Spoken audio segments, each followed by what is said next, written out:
Nagpaulan na naman ang habagat sa ilang lugar na nagresulta ng biglaang pagbaha. Sakto naman ngayong nag-uulan na, ilalabas na rin ng Pag-asa ang tsansa ng ulan sa ilang lugar, pati na ang banta ng kidlat. Narito po ang aking report. Umaagos ang baha sa kalsadang yan sa Bontoc Mountain Province. Sa Tulunan, Cotabato, umapaw din sa kalsadang tubig mula sa Sapa, binaha ang palayan, sementeryo at ilang bahay. Sa Tibuli, South Cotabato, naging madulas, maputik at sira-sira ang ilang kalsada. Sa Kidapawan, Cotabato, isang puno ang bumagsak sa poste ng kuryente sa kasagsagan ng malakas na ulan at nagresulta ng brownout.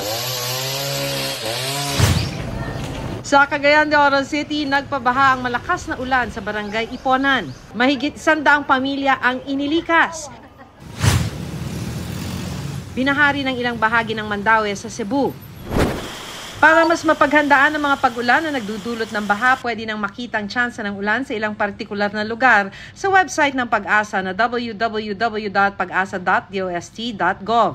Pag sinabi natin na sabihin natin 70% chance na umulan, so 7 out of 10, yung probability na magkaroon tayo ng ulan, hindi natin in-specify yung timing, saka yung intensity ng ulan, saka yung haba. Basta sasabihin lang natin, okay, tomorrow, there will be a chance na 70% ang ulan.